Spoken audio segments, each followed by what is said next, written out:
अस्सलाम वालेकुम अज़ीज़ तलबा व तालिबात। इस उम्मीद के साथ कि आप घरों पर इस कोविड के दौर में तालीम में मसरूफ़ रहेंगे, आज हम नहुम जमात का जो चौथा सबक है बैरूनी अमल, उसका दूसरा हिस्सा देखेंगे। कोविड की वजह से इसका पहला हिस्सा सिलेबस में नहीं है, तो अब हम उसके कुछ टर्म्स आएंगे, उसको भी हम वाज़े करेंगे। तो देखते हम सबसे पहले बैरूनी अमल। क्या देखेंगे हम? बैरूनी अमल। तो हमने गुज़िश्ता सबक में पढ़ा होगा कि उरियाकारी के अमल से ज़मीन की झीज होती है। उरियाकारी यानी क्या? ज़मीन की ऊपरी सतह का टूटना फूटना, जिसे हम अमल फरसुदगी भी कहते हैं। उरियाकारी से तैयार होने वाले कीचड़ का ढेर मुख्तलिफ अवामिल के ज़रिए बहकर आगे चला जाता है। किसकी वजह से? उरियाकारी की वजह से जो है तैयार होने वाला कीचड़ का ढेर मुख्तलिफ अवामिल के ज़रिए बहकर आगे चला जाता है। इसकी रफ्तार कम होने पर इसका ज़ख़ीरा होता है। इस तरह से बहता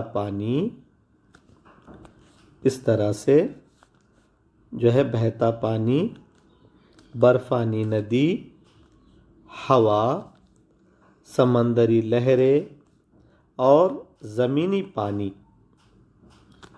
ये अवामिल जो है बहाव और ज़ख़ीरा अंदोज़ी में मदद करते हैं। कौन कौन सी चीज़ें देखें हमने? फिर से देख लेंगे हम। बहता पानी, बर्फ़ानी नदी, हवा, समंदरी लहरें और ज़मीनी पानी, ये अवामिल बहाव और ज़ख़ीरा अंदोज़ी में मदद करते हैं। यानी जो जमने का अमल है, स्टोरेज का अमल है, उसमें ये मदद करते हैं। इन अवामिल की वजह से ज़मीन पर मुसलसल तब्दीलियाँ होती रहती है और ज़मीन की नई नई शक्लें बनती रहती है। इसमें से चंद शक्लों की हम मालूमात हासिल करें। तो इसमें हम क्या देखा?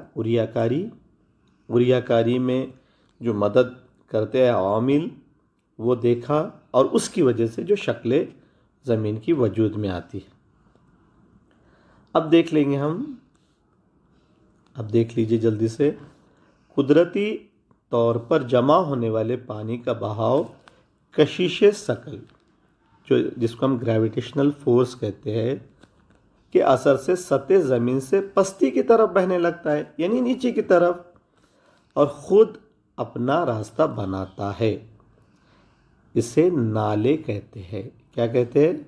नाले। पानी का बहाव नीचे की तरफ क्यों होता है? कशिश सकल की वजह से। तो जो ख़ुद अपना रास्ता बनाता है नीचे की तरफ, उसको हम क्या कहते हैं? नाले कहते हैं। ऐसे कई नाले यकजा होने पर एक नदी बनती है। बात आ रही समझ में बच्चों? कि कई नाले एक जगह जमा होंगे तो क्या बनेगा? क्या बनेंगी? नदी बनेगी। सतह ज़मीन की ढलान, चट्टानों की किस्में, नदी में बहने वाले पानी की मिकदार और उनकी जो रफ्तार है, बहाव की लंबाई है, नदी में तहलील शुदा मिट्टी, डिज़ोल्व जो हो गई मिट्टी, वो की मिकदार वगैरह अवामिल पर नदी की खुदाई, याद रखो ज़रा, नदी का बहाव और जमा करने का अमल मुनहसर है। अब नदी की खुदाई का अमल क्या होता है वो देखेंगे हम। नदी की शुरुआत सतह समंदर से काफ़ी बुलंदी पर होती है। नदी की जो शुरुआत है सतह समंदर। अब सतह समंदर क्या होता है? ये 8वीं में आपने देखा होगा। यहाँ नदी बहुत तेज़ रफ्तार से बहती है, इसलिए इसकी झीज करने की ताकत भी ज़्यादा है। नदी के तेज़ रफ्तार बहाव की वजह से इसकी रेत कौन कौन सी चीज़ें? इसकी रेत, छोटे पत्थर और इससे मिलने वाली कई माविन नदियों की वजह से, मददगार जो नदियाँ होती है उसमें मिलने वाली नदियों की वजह से नदी की तह में किनारों की खुदाई होती है। क्या होती है? खुदाई होती है। इसकी वजह से कौन सी शक्लें वजूद में आती है? ये घाट वजूद में आता है, वी शक्ल की वादी वजूद में आती है, आबशार वजूद में आते हैं। किस वजह से? नदी की खुदाई की वजह से। अब इसके बाद हम देखेंगे नदी का अमल इंतकाल और अमानतकारी। देखो कभी कभी ऐसे कुछ अल्फाज आते हैं कि उनको समझना ज़रूरी होता है। अमल इंतकाल, अमल इंतकाल यानी क्या? मुंतकिल होना, बहना, एक जगह से दूसरी जगह जाना। और अमानतकारी यानी जमा करना, स्टोर करना। तो नदी जो है पहाड़ी इलाकों से ढलान की तरफ बहती है। ये उसूल याद रखो। नदी क्या हो रही है कि ढलान यानी पहाड़ियों से कहाँ होती है? नीचे की तरफ बहती है। पहाड़ की तराई में ढलान बदल जाने से नदी के साथ बहने वाले अवामिल इस जगह जमा होते हैं और तिकोनी शक्ल में होने वाली इस अमानतकारी की वजह से पंखा नुमा मैदान तैयार होते हैं। याद रखो, कौन कौन क्या देख रहे हैं हम वो समझ कर लो कि जब नदी बह रही है तो अपने साथ क्या कर रही है? वो बहुत सारी चीज़ों को बहाकर लेकर आती है और इस बहने के अमल के साथ साथ वो कुछ चीज़ें स्टोर करती है। तो यहाँ शक्ल देख लेंगे पहले हम। यहाँ मुख्तलिफ जो घाट है, नदी का ये बल खाता हुआ मोड़ है वगैरह भी हम देखेंगे और पंखा नुमा उसकी जो शक्ल है वो देख लेंगे। पहले देख लीजिए ये वाली, ये जो है ना, ये दिख रहा है ना आपको, ये पंखा नुमा मैदान की शक्ल है। किस वजह से वजूद में आ रही वो भी हमने देख लिया। तो अब आगे और देख लेते हैं पंखा नुमा किस तरह से वजूद में आया वो समझ कर लो। एक एक चीज़ कि अमल इंतकाल किसे कहते हैं? बहना एक जगह से दूसरी जगह। अमानतकारी यानी क्या? कुछ चीज़ों को जब बहते हैं तो कोई जगह पे वो चीज़ें जमा करते हैं। तो जो कि उसके साथ जो कीचड़ है, जो चीज़ें हैं, जो रेत के ज़र्रात है, जो भी है वो एक जगह जमा कर लेंगे। इसको हम क्या कहेंगे? पंखा नुमा मैदान वजूद में आता है। अब यहाँ स्पीड क्या थी? ज़्यादा थी। अब स्पीड आगे चलकर कम होंगी। सुस्त ढलान की वजह से नदी का बहाव भी सुस्त हो जाता है।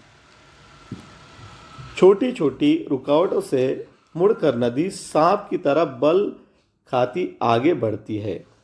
समंदर में पहुंचने तक नदी का किनारा खूब फैल जाता है और रफ्तार में कमी आ जाती है। नदी का गारा इसके किनारे के इलाके में जमा हो जाता है। देखो पहली बात, ये जो मोड़ खा रही है वो क्यों खा रही है वो देखेंगे कि सुस्त ढलान की वजह से नदी का बहाव भी क्या हो जाता है? सुस्त हो जाता है। अब जो अगर देखो बहाव कम है तो छोटी भी रुकावट आएंगी तो नदी अपना रास्ता बदल देंगे। इसकी वजह से इस तरह की शक्लें वजूद में आती। अब ये बतलाओ मुझे कि अगर नदी की जो रफ्तार है वो तेज़ हो तो वो क्या करेंगी? वो छोटी छोटी जो रुकावट है इनको दूर कर देंगी। लेकिन बहाव कम होने की वजह से वो अमल नहीं हो पाता और नदी छोटी सी रुकावट पे भी क्या करती है? अपना रास्ता बदल देती, जिसकी वजह से इस तरह की शक्ल वजूद में आती है। अब हम देखेंगे कि यहाँ देख लीजिए आप, ये देख लिया आपने।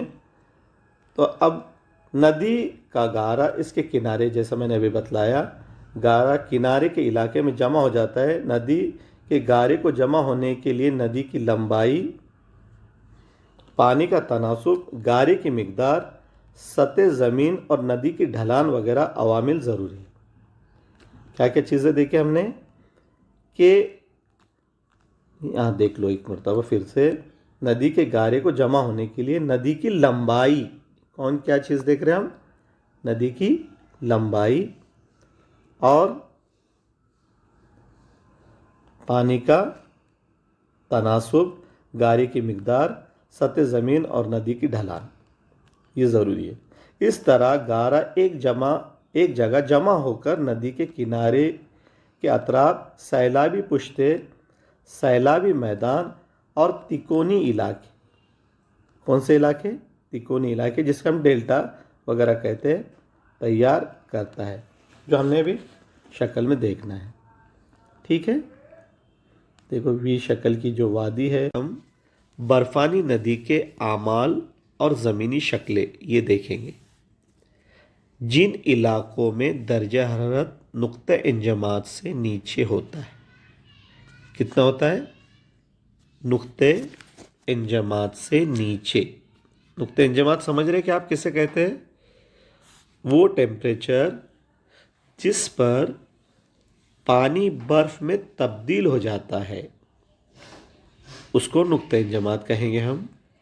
तो जिन इलाकों में दर्जा हरारत बहुत कम होता है, ऐसे इलाकों में बर्फानी शक्ल में बरसात होती है। कैसी होती है, बर्फानी शक्ल में बरसात होती है। बर्फानी बरसात की वजह से सतह ज़मीन पर बर्फ़ की जो परत दर परत होती है ना, परत तैयार हो जाती है। बर्फ़ के ज़्यादा वज़न की वजह से ये परत सतह ज़मीन से ढलान की तरफ खिसकती है। देखो दो चीज़ें याद रखो, बर्फ़ का वज़न ज़्यादा होने की वजह से ये जो परत होती है, बर्फ़ की परत, ये नीचे की तरफ खिसकने लगती है। परत की तह में ज़मीन से लगा हुआ बर्फ़, परत की तह में यानी नीचे की तरफ ज़मीन से लगा हुआ बर्फ़ दबाव और घिसाई की वजह से, दो चीज़ें याद रखो, दबाव और घिसाई की वजह से पिघलने लगता है। क्या होता है, पिघलने लगता है। और बर्फानी नदी निहायत सुस्त रफ्तार से, कैसे, सुस्त, स्लो, बिल्कुल स्लो जो है, सुस्त रफ्तार से ढलान की जानिब जो है बहती है। किस तरफ, ढलान की जानिब बहती है। नदी की तरह बर्फानी नदी भी खुदाई का अमल करती है, अमल इंतकाल करती है और अमानतकारी का भी अमल अंजाम देती है। मैंने जैसे बतलाया ना कि ये अमल इंतकाल यानी बहना, मुंतकिल होना एक जगह से दूसरे, अमानतकारी जमा करना। तो अब बर्फानी नदी की जो खुदाई है वो क्या है देखेंगे। बर्फानी नदी की खासियत हमने क्या देखे कि उनकी रफ्तार कैसे होती है, ज़्यादा होती है कि कम होती है, सुस्त होती है। रफ्तार कम होने की वजह से और रफ्तार कम होने के बावजूद बर्फ़ की कमियत ज़्यादा होने की वजह से, बर्फ़ की कमियत ज़्यादा होने की वजह से बर्फानी नदी अपनी तह और किनारों पर बड़े पैमाने पर खुदाई का अमल अंजाम देती है। और इसकी वजह से बर्फानी नदी की खुदाई की वजह से ये हरमनुमा सर्क, धारदार किनारा और कुरननुमा चोटी, यू शक्ल की वादी और मौलिक वादी और चटियल चट्टान जैसी ज़मीनी शक्लें तैयार होती है। वो देख लेंगे, पहले हम देख लीजिए, ये नज़र आ रहा है, ये देख लीजिए, ये उसके बाद ये चटियल चट्टान, ठीक है। और भी देख लेंगे,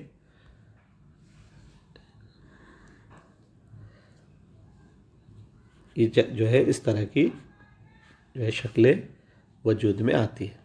अब हम देखेंगे बर्फानी नदी का अमल इंतकाल और अमानतकारी। ये एक लफ्ज़ आएंगे या ज़ाइले, उस पर तवज्जो दीजिए। कभी कभी क्या होता है, अल्फाज को नहीं समझने की वजह से हम लोग थोड़ा सा परेशानी का सामना करते हैं।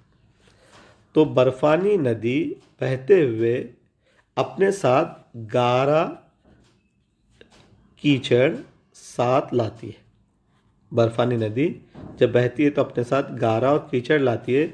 इस गारे को ज़ाइले कहते हैं। हालांकि कोई मुश्किल नहीं, लेकिन ज़ाइले कहूँगा मैं तो ऐसा लगेगा ये किस बाला का नाम है। तो ज़ाइले यानी क्या?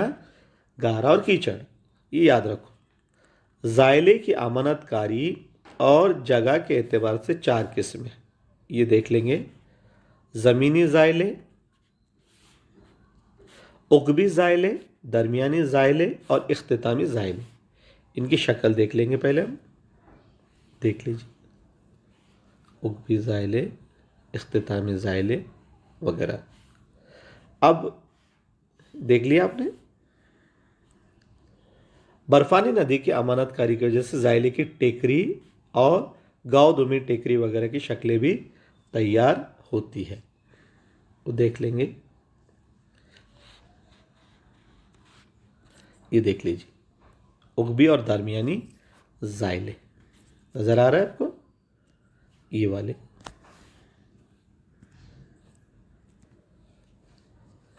और ये पहले हमने देखा था ना मौलिक वादी वगैरह के बारे में, ये शक्लें देख लीजिए। ये यू शक्ल की वादी, ये किस वजह से हो रहा है? और ये गाँव में टेकरियाँ जो कीचड़ वगैरह बहा कर लाते हैं ना, इसकी वजह से। और ये ज़ाइले की टेकरी और ये सारी बर्फानी नदी, ज़मीनी ज़ाइले वगैरह। ठीक है, ज़ाइले का मतलब समझ में आया? वो यानी गारा कीचड़ वो बहा कर लेकर आती है। तो कौन से शक्लें वजूद में आती है वो देख लिया हमने।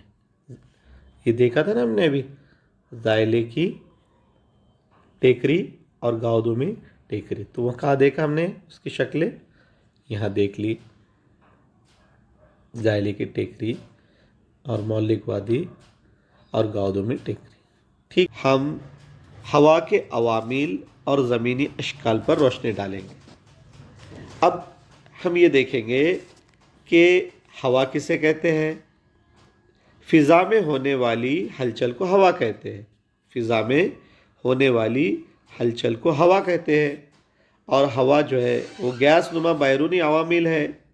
हवा की उरियाकारी, अमल इंतकाल और इज्तिमाकारी खुसूसी तौर पर रेगिस्तान और कम बारिश के इलाकों में ज़्यादा असरअंदाज होती है। देखो, पिछला जो सबक है आपका, जो इस सिलेबस में नहीं है, उसकी एक ख़ासियत मैं आपको बतला दूँ कि उसमें अमल फ़रसूदगी से मुतालिक बतलाया गया था।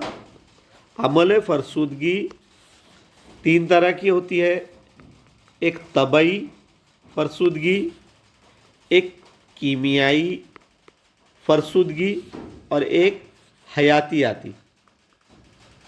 याद रखो ज़रा, तबई फ़रसूदगी जो हवा वगैरह से होंगी, तो ये रेगिस्तानी इलाकों में और जहाँ बारिश कम होती है उस इलाकों में हवा के ज़रिए जो होने वाली है फ़रसूदगी, वो तबई फ़रसूदगी कहलाती है।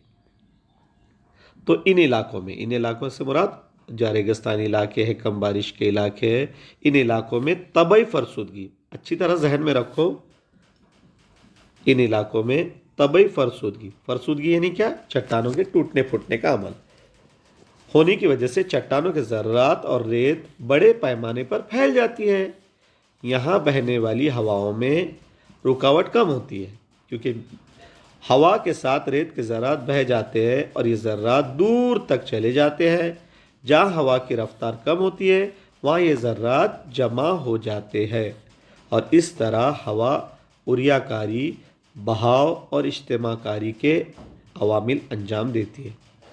अब देखो, हवा का अमल इंतकाल यानी मुंतकिल होना, एक जगह से दूसरी जगह जाना। हवा अपने साथ छोटे बड़े रेत के ज़र्रात, पत्थर वगैरह अनासिर बहा ले जाती है। हवा के रास्ते में हायल चट्टानों पर, जो बीच में कोई चट्टान वगैरह आई, तो इन अनासिर के घुस जाने या गिर जाने की वजह से उरियाकारी होती है। उरियाकारी बार बार लफ्ज़ आ रहा है, बहुत अच्छी तरह जहन में रखो। चट्टानों का टूटने फूटने का अमल या सतह ज़मीन के टूटने फूटने का अमल उरियाकारी होती है। इनसे गर्दबादी गढ़े, कौन से? गर्दबादी गढ़े छतरी नुमा चट्टान और परनाला नुमा चट्टान जैसी ज़मीनी शक्लें वजूद में आती है। अब इनकी तस्वीर देख लेंगे हम पहले। ये छतरी नुमा चट्टान और हवा की इज्तिमाकारी यानी जमा करना, इज्तिमाकारी यानी क्या, जो बहा कर जो चीज़ें ला रही है उनको जमा कर। हवा के साथ बहने वाले रेत के ज़रात की जसामत मुख्तलिफ होती है। इसमें से बारीक ज़रात दूर तक बहकर यानी वो बहाकर ले जाते हैं और बड़े और वज़नी ज़रात कम फासले तक ही बहाकर ले जाए जाते हैं।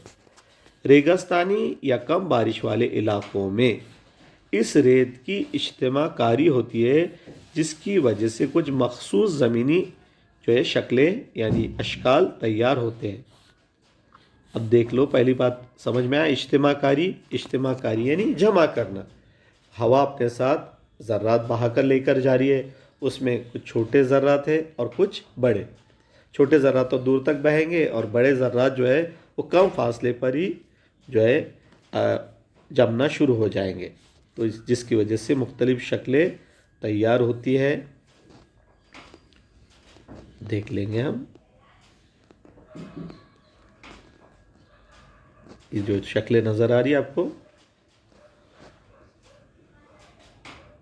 देख लीजिए मुख्तलिफ जो शक्लें हैं, यहाँ भी देख लीजिए। तो कौन कौन सी शक्लें? रेतीले टीले, भुरभुरे टीले, सैफ टीले, लहरेदार और लुइस नुमा मैदान। कौन कौन से? रेतीले टीले, भुरभुरे टीले, सैफ टीले, लहरेदार और लुइस मैदान वगैरह जो यानी इस शक्ल में हवा की इज्तिमा यानी जो बन रहे हैं अलग मुख्तलिफ जो टीले, ये किसकी वजह से बन रहे हैं? जो हवा ने अपने साथ जो ज़र्रात बहा कर लेकर आए उनकी इज्तिमाकारी, याद रखो हाँ ज़रा, इज्तिमाकारी यानी जमा करना की वजह से अमल में आते हैं। हवा के आमाल की वजह से बनने वाली मुख्तलिफ ज़मीनी जो शक्लें हैं वो हमने देख लिया। छतरी नुमा चट्टान, उसके बाद भुरभुरे जो टीले हैं वो, और लहरेदार।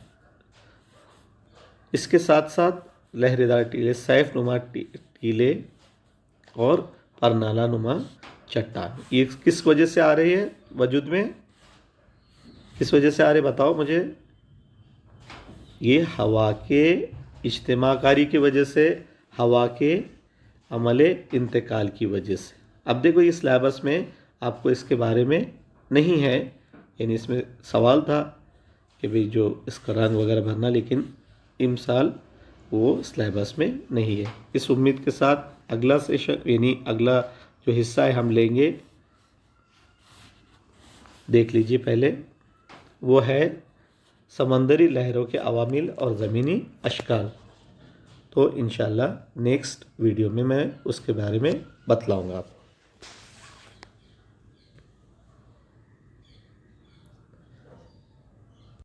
समंदरी लहरों के अवामिल और ज़मीनी अशकाल देखेंगे। समंदरी सुतून, समंदरी कमान, साहिली चबूतरा वगैरह जो बनते हैं तो इससे मुतालिक किस तरह से वजूद में आते हैं, समंदरी लहरों की उरियाकारी से क्या बनता है और इज्तिमाकारी से क्या बनता है वो देख लेंगे। तो अब देख लीजिए, जो समंदरी साहिली इलाकों में समंदरी लहरें उरियाकारी, बहाव और इज्तिमाकारी के अवामिल अंजाम देती है। हवा और मद्दोजज़र, समंदरी पानी का चढ़ना और उतरना ही मद्दोजज़र कहलाता है, की वजह से समंदरी पानी में हलचल होती है। किसकी वजह से? हवा और मद्दोजज़र की वजह से, जिसकी वजह से लहरें किनारे पर आती हैं। साहिली चट्टानों के इलाके में इन लहरों की ज़र्ब की वजह से, ज़र्ब यानी थपेड़ मार, उरियाकारी होती है। रेतीले साहिल के खुले इलाकों में लहरों के ज़रिए इज्तिमाकारी की जाती है। अब देखो यहाँ देखेंगे हम समंदरी लहरों की उरियाकारी यानी झीज या टूट फूट समंदरी लहरों के ज़रिए। अब यहाँ क्या हो रहा है कि लहरें साहिल पर आकर टकराने के बाद पानी के साथ बहकर आने वाले पत्थर, गोल पत्थर, रेत, बालू जैसी चीज़ें साहिल पर ज़ोर से टकराती है। क्या होती है? ज़ोर से टकराती है, जिसकी वजह से साहिल की झीज होती है। समंदरी लहरों के तबई और कीमियाई अमल से भी साहिल की झीज होती है, जिसे हम फरसुदगी कहते हैं। तबई फरसुदगी, कीमियाई फरसुदगी। अब समंदरी जो लहरों की इस उरियाकारी की वजह से कौन कौन सी शक्लें वजूद में आती है? साहिली चबूतरा, समंदरी गार, समंदरी टीला और समंदरी कमान। अब ये कौन सी शक्लें हैं वो ज़रा देख लो जल्दी से। तो सबसे पहले समंदरी गार, ये देख लेंगे, और उसके बाद समंदरी टीला, ये वाली शक्ल बनती है, और इसके बाद साहिली चबूतरा, ये वाली शक्ल बनती है, और समंदरी कमान, ये वाली शक्ल वजूद में आती है। किस वजह से बनती है बच्चों? ये बनती है समंदरी लहरों की उरियाकारी की वजह से। अब समंदरी लहरों की इज्तिमाकारी से क्या होता है, कौन कौन सी शक्लें वजूद में आती है, ये देखेंगे। साहिल की झीज की वजह से बिखरे हुए ज़र्रात साहिल समंदर पर जमा होते हैं। मद्दो जज़र की वजह से इन ज़र्रात का साहिल पर जमा होना और साहिल से समंदर की तरफ हरकत करना जारी रहता है, जिसकी वजह से ये ज़र्रात एक दूसरे से टकराकर बारीक हो जाते हैं। क्या हो जाते हैं? बारीक हो जाते हैं। इन ज़र्रात की इज्तिमाकारी लहरों के कम असर वाले इलाके में होती है। अब इसकी वजह से क्या होता है देखेंगे हम। समंदरी लहरों की इस इज्तिमाकारी की वजह से रेतीले साहिल, रेत के सुतून और साहिली नमकीन झील वजूद में आती है। उनकी शक्लें हम देख लेंगे। देख लीजिए, रेतीले साहिल, ये नज़र आ रहा है ना आपको नीचे एक ना, ये पहले देख लीजिए। साहिली नमकीन झील ये वजूद में आ जाती है, और रेत का जो सुतून है वो भी। और रेडियो में हम ज़ेरे ज़मीन पानी के अवामिल और ज़मीनी अशकाल ये देखेंगे। बारिश का कुछ पानी ज़मीन में जज़्ब हो जाता है, कुछ पानी सतह ज़मीन के मसामदार चट्टानों या इनकी दरारों से रिसकर सतह ज़मीन के नीचे गैर मसामदार चट्टानों की तह तक पहुंचकर जमा हो जाता है। इस ज़ख़ीरे को ज़ेरे ज़मीन पानी कहते हैं। अच्छी तरह याद रखो, कौन सा? ज़ेरे ज़मीन, ज़मीन के अंदर जो पानी है वो कहते हैं।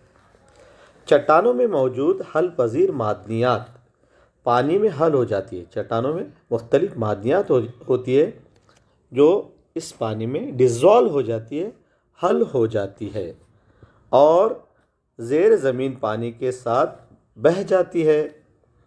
इसे ज़ेर ज़मीन पानी से होने वाली उरियाकारी कहते हैं। जो मादनियात होती है, जो पानी में डिज़ोल्व हो जाती है और ज़ेर ज़मीन पानी के साथ बह जाती है, इसे ही हम क्या कहेंगे? ज़ेर ज़मीन पानी से होने वाली उरियाकारी या झीज या चट्टानों की टूट फूट कहेंगे। ज़ेर ज़मीन पानी में अगर क़ुव्वत तहलील से ज़्यादा हल पजीर मादनियात जमा हो जाए या ज़ेर ज़मीन पानी अमल तबख़ीर की वजह से, अमल तबख़ीर पानी का बुखारात में तब्दील होना, और तहलील डिज़ोल्व होना, हल पजीर होना, अमल तबख़ीर की वजह से कम हो जाए, तो इस हालत में मादनियात की इज्तिमाकारी होती है। यानी क्या हो रहा? जो मादनियात है अगर डिज़ोल्व ना हो और अमल तबख़ीर की वजह से, अमल तबख़ीर किसे कहते हैं? पानी का बुखारात में तब्दील होना, ये कम हो जाए तो ऐसी हालत में मादनियात जो है जमा होना शुरू हो जाती है, उसका मादनियात का अंबार लगना शुरू हो जाता है। इस तरह ज़ेर ज़मीन पानी की उरियाकारी, अमल इंतकाल और इज्तिमाकारी होती रहती है। ज़ेर ज़मीन पानी के इन अवामिल से चूने के शगाफ, याद रखो, चूने के शगाफ, चुनखड़ी के इलाके में गार, नशीबी व फराजी चूने के गार, यानी नशीब व फराज नीचे और ऊपर चूने के गार और नमक के सुतून जैसी ज़मीनी अशकाल वजूद में आती है। देख लीजिए, नशीब व फराजी, नमक के सुतून और चूने के गार, ये वाला, और चूने के शगाफ, ये वाला। इस तरह से ये जो शक्लें वजूद में आ रही है, किस वजह से आ रही है, बहुत अच्छी तरह जहन में रखो, ज़ेर ज़मीन पानी के इज्तिमाकारी, उरियाकारी के वजह से ये शक्लें वजूद में आती है। ठीक है, इसके बाद के अब ये चैप्टर मुकम्मल हुआ। इसके बाद हमको उसकी मश्क हल करना है। उम्मीद कि आप समझ गए होंगे। इंशाल्लाह अगले चैप्टर में मिलते हैं।